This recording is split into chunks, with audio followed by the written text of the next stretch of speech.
Everybody, to what is hopefully going to be the final part to this Let's Play. Woo! Alright, and the treachery begins right now. Oh my goodness! It's a trap! However, it's a poorly executed trap. I mean, seriously, I just stood right in front of the door and I dodged every single bit of it. Yeah.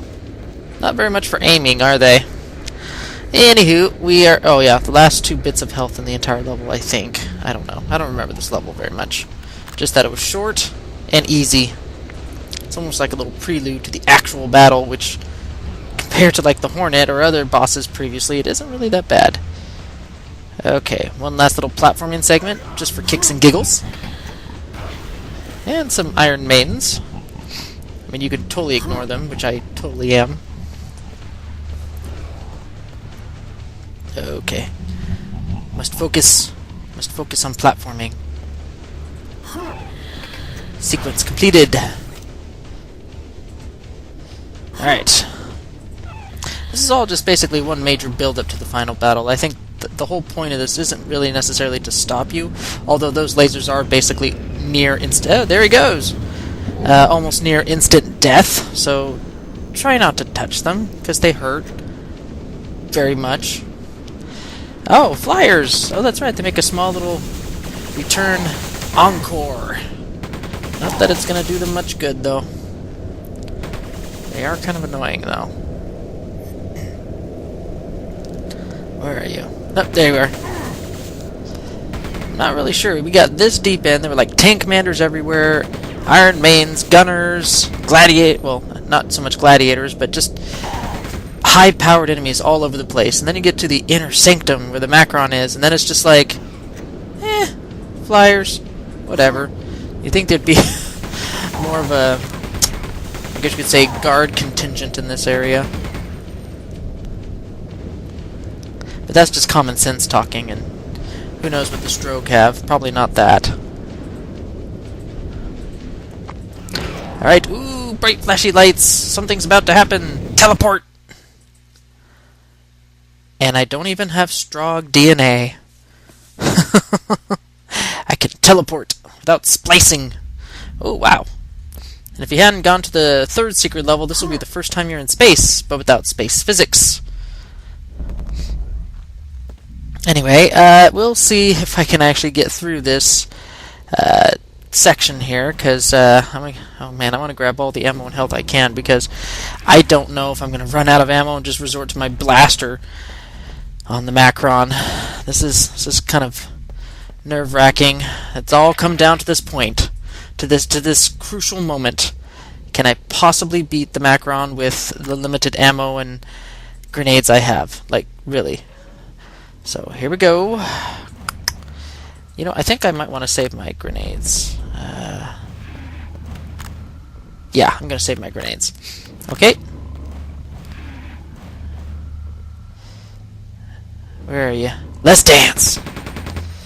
This is actually a pretty expansive boss arena for the Makron. As an enemy alone, he's really not that hard. He just takes way too much ammo. I guess you don't really notice it that much if you're using, you know, all 100 of your rockets and 100 of your railgun shots and BFG shots left and right.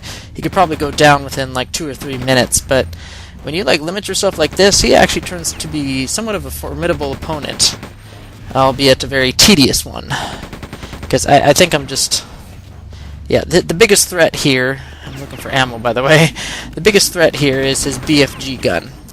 He can pop that out almost instantaneously, and these pillars may or may not cover all of it. Because if the BFG shot goes past the pillar and then catches me on the back end, it'll shoot out beams of... Oh, there we go. Beams of light that'll catch me, and I'll still take damage even if I never got the full brunt of the shot. And if I recall correctly, it's not a pretty day when you get hit with one of those BFG shots. As long as I'm dutiful and hiding behind cover every time he does his machine guns, and being on the watch for his BFG shots, this battle shouldn't be too bad. That is, until he goes one-winged angel on me and changes forms. Then it comes really bad. Oh my goodness, I'm gonna go down and get some ammo down here before he goes really crazy. Oh yeah, I need that ammo over here. By the way, behind that wall just ahead of me that I turned around from is a super duper developer's secret that only opens up after you kill the Makron. I'm just not going to go for it because, well, I just don't care, and I'm pretty sure everybody has seen other videos of the same thing anyway, so I'm not going to waste your time on it. My goal with these video playthroughs is simply to just challenge myself and have fun while I'm doing it. That brings me to another thing. I know there's probably a lot of challenges out there, and some people want to suggest challenges that are just like way, way beyond than that I could possibly ever hope to achieve or accomplish, or just serve to frustrate. And that's not the point of the challenges that I want to choose for these games. I want challenges that, yes, that are hard and create a new dynamic for a game that I've never, thought of before, but I don't want it to the point where I start losing the fun of the game.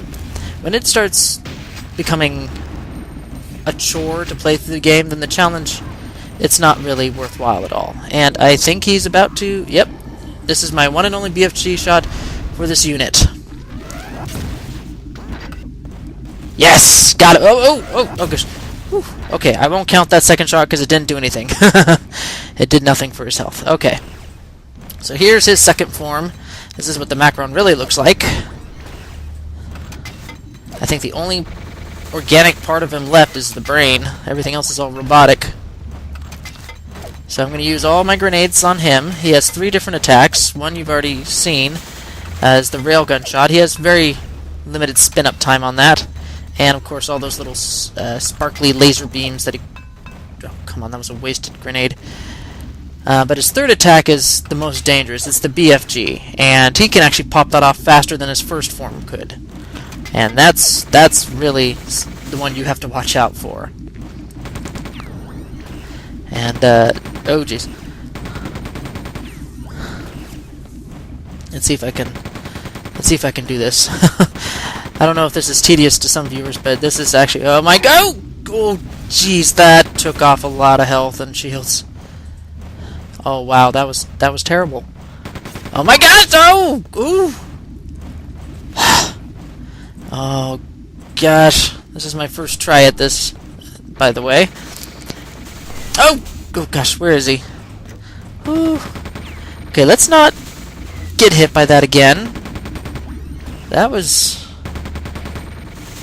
oh my goodness. Okay, let's see if I can actually pull this off. I'm running low on bullets. I've already used up my BFG shot for the day. And I'm all out of grenades, so all that's left is shotgun shells. Oh my goodness, I don't know if I have enough ammo for all this. 44? Well, maybe. We'll see.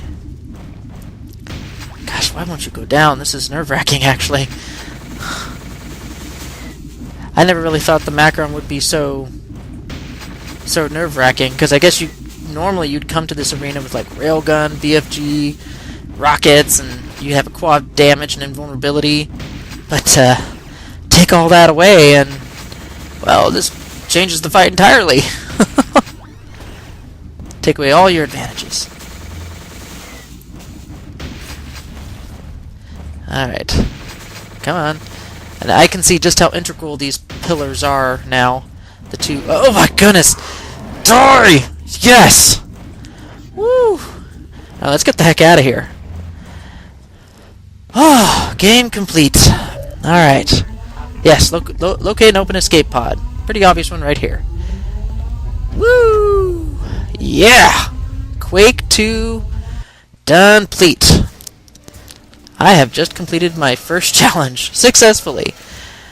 Alright, that is a lot of escape pods for just... Wow, that's kind of an impressive moon base. Or asteroid base. Whoa! Supernova! But yeah, a lot of a lot of escape pods for just one Makron leader space station there.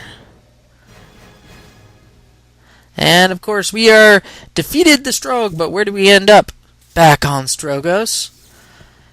Well, that was crappy. Who's going to pick us up now? Do we have a homing beacon? Can they find us? Can the Marine Command figure out where we're at? I don't know, but we're going to do the Red Faction Fist! Grrr! Rebellion! And that's pretty much the ending. The end. Congratulations. A winner is you. Well, whew, that wasn't so bad overall. I got to collect my thoughts, and I'll tack on the analysis right after I edit this video and think about it some more. But that was good. That was exhilarating.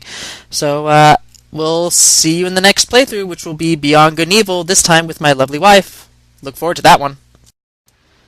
What can I say? This was a fun challenge playthrough. It was rough, but it was reasonable. The first 2 units really went off without a hitch, and I enjoyed myself as I usually do.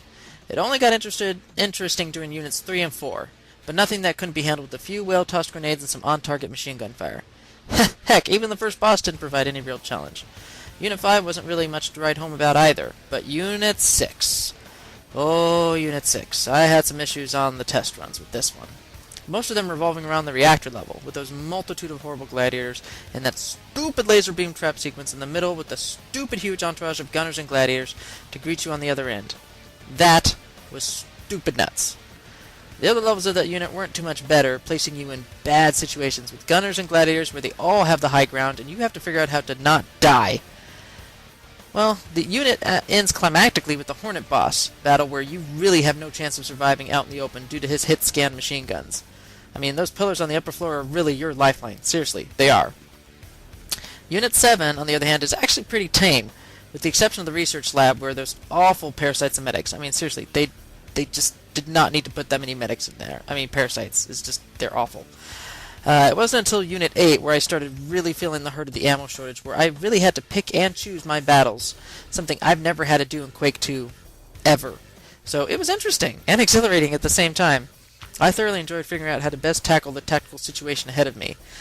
Ending on an anticlimactic note, though, the Makron still is fairly easy to kill, even with the limited weaponry, but you have got to watch out for his BFG. It just about dang near killed me. But with this game out of the way, I can safely say I thoroughly enjoyed myself all throughout the challenge. So I would give this game, with this specific challenge, a 6 out of 10. It wasn't exactly hard, and it wasn't tedious, impossible, or annoying. In fact, it was just the right amount of fun and challenge to make such a challenge worthwhile. I'm personally surprised it wasn't harder. Maybe there is some truth to that initial community backlash that Quake 2 really was easier than Quake, the original one. Regardless, to update my running tally, I have finally completed a challenge successfully, so the games and I are tied. Haha! Take that! I am now going to be moving onwards to a game dear to my heart, Beyond Good and Evil, a game both my wife and I will be having a hand in for the commentary. So be on the lookout for that, and I'll come back to Quake 2 eventually and do the expansion packs, The Reckoning and Ground Zero, sometime in the future. But for now, see you later!